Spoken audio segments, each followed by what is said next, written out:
Every year, the World Economic Forum names its new young global leaders, and they make up a group of remarkable people under 40 coming from different communities and industries worldwide.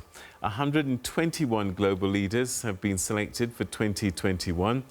Celebrating their difference, they are committed to making globally, particularly at this critical juncture. According to the World Economic Forum, these young leaders exemplify what we need most today: hope, empathy, authenticity, and a drive to develop solutions that can change the world for the better. Of the 121 chosen from across the globe, there are 2 from South Africa: Justice and Correctional Services Minister Ronald Lamola and Professor Terrence Kommal for his work in healthcare.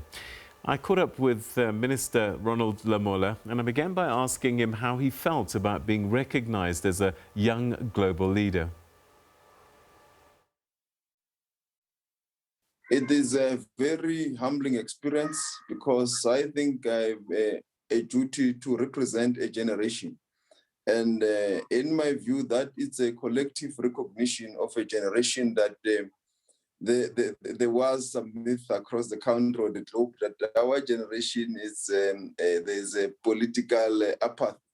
But it does show that from the young youth structures and various university structures and even within the ANC structures, there is a proper school to groom leaders. It just needs nurturing and guidance, but also the society as a whole is not gloom and despondent with regards to upcoming young South Africans and Africans who can play a role to reshape our countries in terms of the economy, in terms of the rule of law, but also in terms of resolving the biggest challenge in the African continent, that of unemployment and the issues that relate to extraction of raw materials for beneficiation in our own continent. So it is indeed a very humbling experience, and then I hope I'm going to learn a lot from this global network, from other thoughtful young leaders and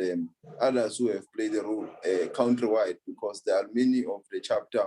It's boosting a lot of people who have made a lot of contribution in their various countries, and they have also gone on to lead in various fields and in their own society.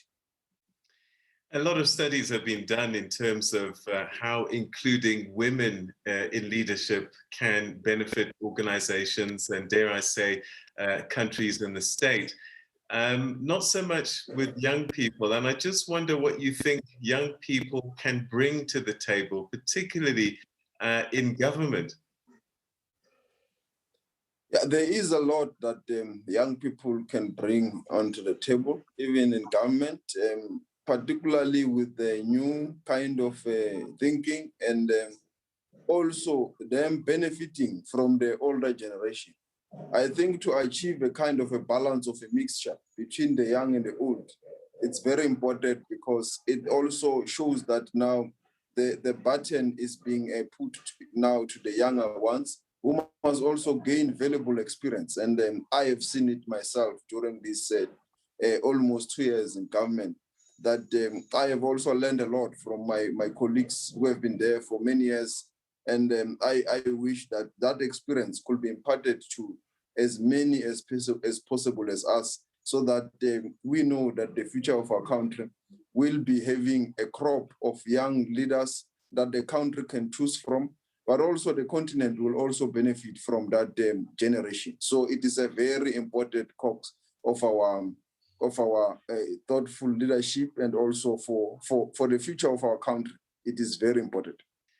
All right, let's start talking a little bit about some of the work that you're doing. You've been in your job a while now. So what do you think are the mission critical things that you need to deal with? Let's start with the justice system, because the majority of people in South Africa can't afford expensive lawyers and are very reliant on a system, a public system that can assist them.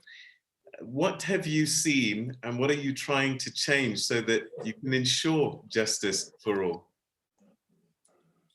Yeah, I think with regards to our system, what is urgently needed is the modernization of the systems so that it is able to respond to the agility and even the difficulties and the challenges that have been posed by COVID-19 across the country, where trials can be done through virtual platforms, but also there could be other services where citizens can access without coming to our offices, like filing for maintenance, like filing for executorship of estate in the master's office.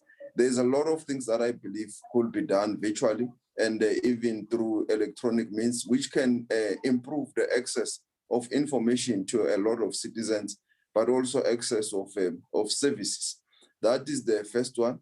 And the second one is also to modernize the legislations themselves to also be responsive to that, to make the system work faster and be accessible to even the most ordinary citizen across the country, so that justice is not only seen as an elite thing, but anyone can be able to access it with ease and with simplicity.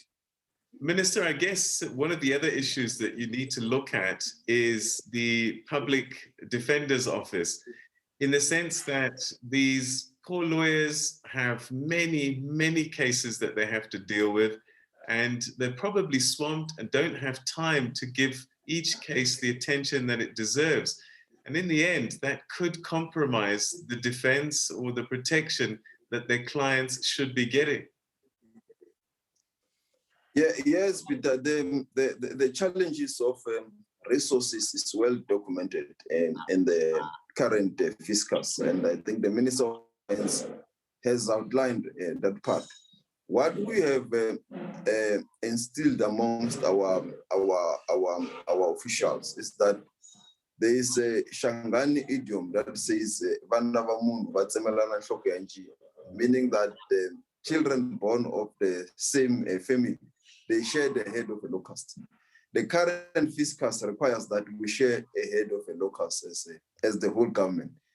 Somewhere, somehow, we have to make it work with the little resources that we have. So it is a reality that there are resource challenges countrywide, whether you go to the NPA or you go to the office that you're referring to of the Legal Aid South Africa, which is responsible to represent South Africans, but also the NPA, which is also having a lot of files on a day-to-day basis in the courts. There are challenges, huge in terms of that, but we are doing our best to help them get more prosecutors. Hence, we now have a program that has been revived of the aspirant prosecutors, which is where they recruit upcoming prosecutors. And we are hopeful that that program will continue to give us very good prosecutors for the future. So that is how we try to our best to minimize the difficulties that are in the institution. And it's the same with the Legal Aid South Africa, where they recruit graduates from universities who are also coming through as candidate attorneys. Indeed, it is a challenge, but it's a challenge that we have said we have to find a way to share the limited resources to overcome. I would imagine also of concern to you must be the aspersions or doubts that are being cast on the judiciary. How do you plan to go about restoring some of the faith that may have been lost by some of the public utterances that are being made, sometimes by very senior people?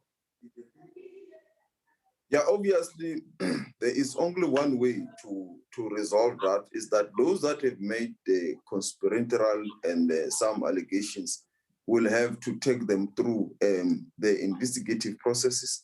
They have to be proven. And everyone must be given a chance to clear their name.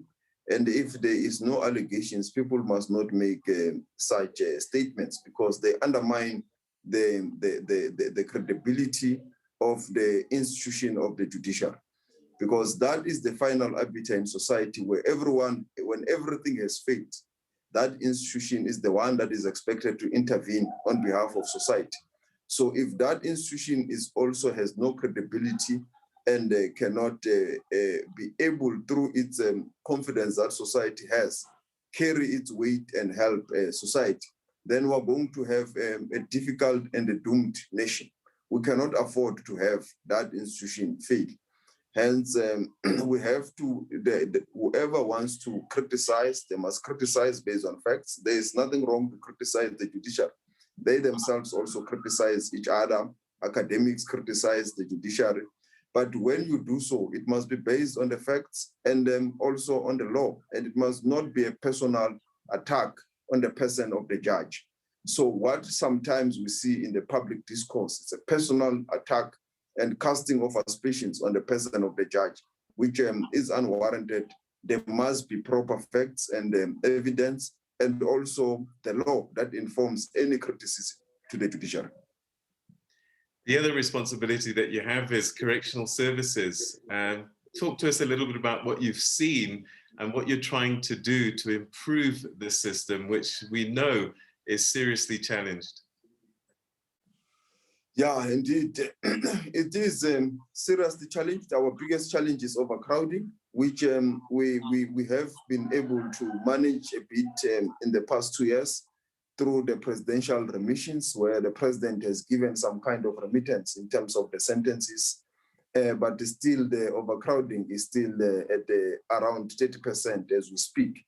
And we are doing our best. The whole system will need to revolve and work together in terms of giving some of the sentences, minor offenses, may not really be necessary that it should be a custodial sentence. They could be community service and so forth.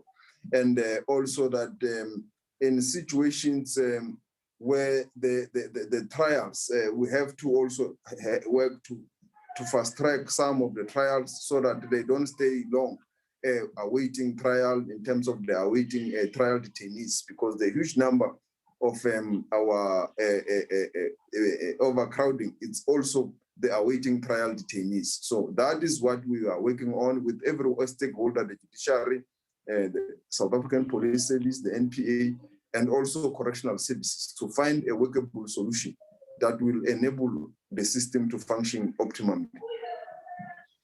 I guess also the other part of this is dealing with corruption. A lot of contraband is getting into the correctional services facilities, and we're seeing sometimes correctional services officers misbehaving.